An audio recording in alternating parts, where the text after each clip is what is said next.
Hey everyone, it's good to see you. So, how does Atlantis relate to our own struggles in life? I'm sure you're curious about it. So, what I wanted to do is cover the legend of Atlantis and bring forward a little bit more information that you may not be aware of, and then talk about how that all works with what we are creating right now in this new world. So let's first talk about this legend of Atlantis. Many of you have heard it. It used to be a civilization, a continent, where they were highly advanced, intelligent, and used super advanced technologies. And there was a collapse of the civilization, and they basically the water, the earth swallowed them up, and many assume and think, and I tend to be one of them, that it's there at the bottom of the Atlantic Ocean. But it was a continent, and it really changed the surface of our planet. And this was a civilization that lived a long time ago. And story goes that once it collapsed, there was a few people that had survived, and they ended up in Egypt, and that's when the Egyptian civilization began and started from that. So this is a long time ago. Um, and there's a little bit more information about Atlantis that's also kind of interesting. Their technologies are not like how we think of technology. So first off, when we think of a technology, we think of cell phones and computers and AI, and their technology was definitely more advanced, but it was a different kind of technology. It was a technology that aligned with our own spiritual gifts, what we think of as spiritual gifts, whether it's telepathy, whether it's bilocation, whether it's traveling through light. Tubes of light is what they would use, but to travel to different distances, almost like instantaneously, to read one's mind, all of that, that was like part of their life. That was their technologies. They still used crystals and gold, but for them, for their gifts, we use crystals and gold in our technology, in cell phones and in computers. So we use them differently, the resources differently.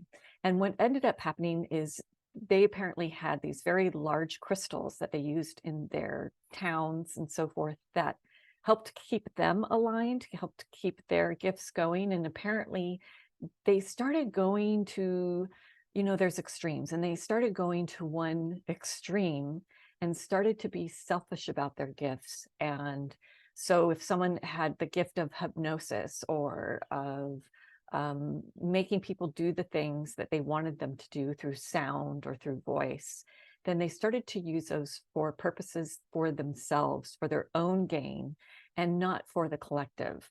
And that was truly the downfall. And that caused major earthquakes and tidal waves, tsunamis, to where literally the entire continent crumbled. So we are doing basically the same thing to our resources. We are pulling resources out to serve our technologies, but it's different. There are different resources and there's different technologies that we're using, but there's parallels there.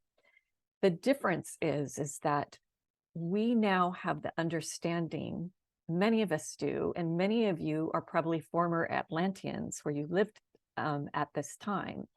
And you might start retrieving these memories or might have certain memories come back. And it's because we learn by doing. And we learned at this time of Atlantis that when we are thrown into a society where we immediately have all the gifts that we know are available to us, these spiritual gifts, when we're thrown into that without understanding what struggle is to achieve those gifts, to receive those gifts, then there's no appreciation, no gratitude for them.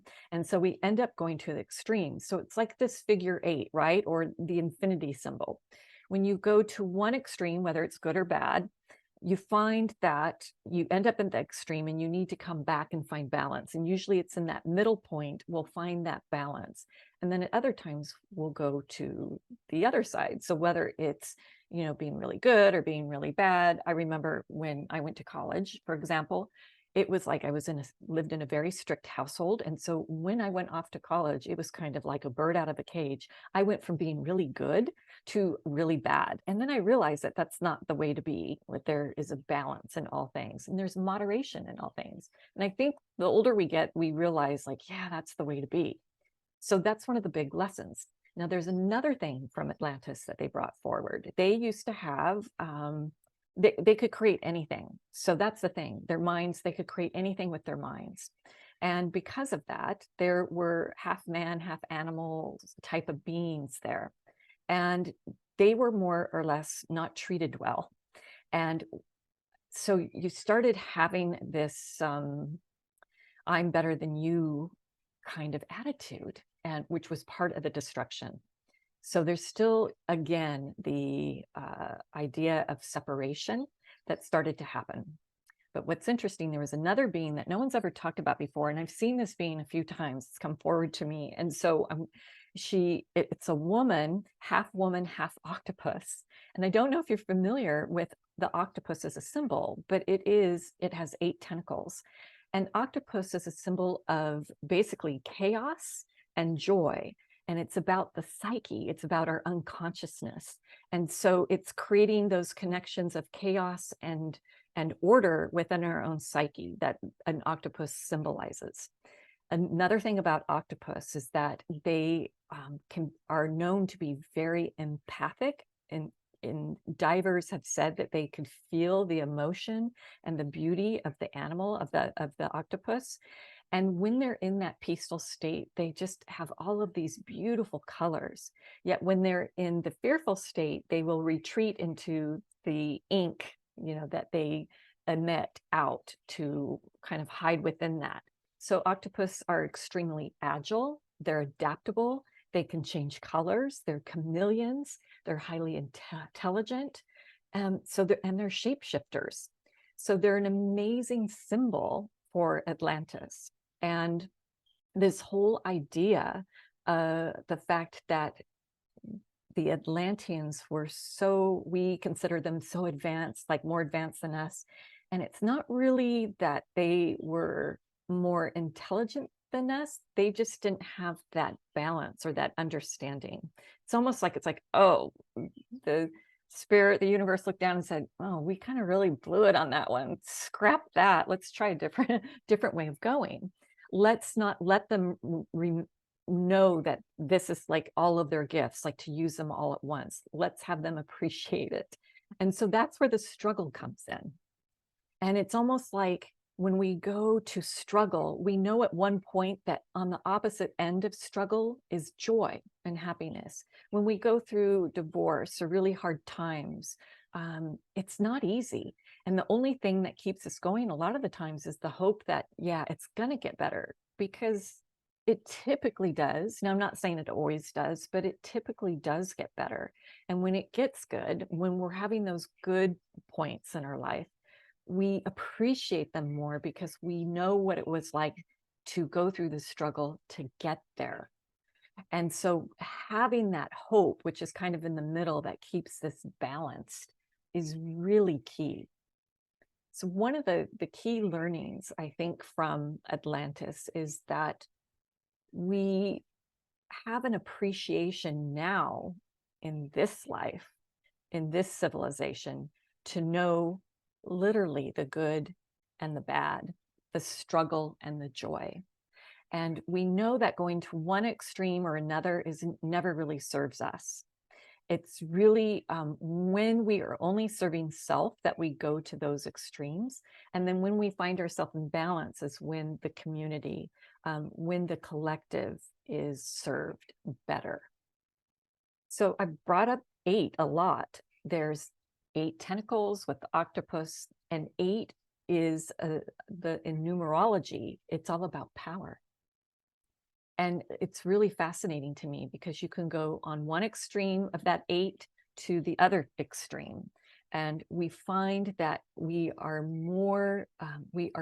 serving ourselves, our souls, and those that are around us better when we find that middle point, when we find that balance. Now, Are we always there? No, because yeah, it can get kind of boring. So it's like, yeah, let's go out a little bit to the right, or oh, let's go out a little bit to the left. And so we find that it's okay to go those places, but in order to really work collectively together for this new world, this new way of being, we have to find our middle ground.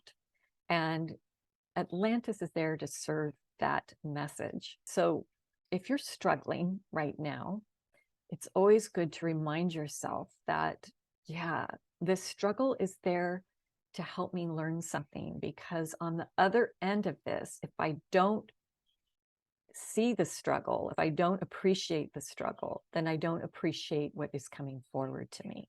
So hopefully that helps shine a little bit more light on the idea of struggle and how Atlantis serves us in that way, and helps remind us of why there's no more Atlantis and why we're creating something new and different and better, because we certainly do. I'm hoping we learn from our mistakes. All right, I'll see you next week, everyone. Have a good one.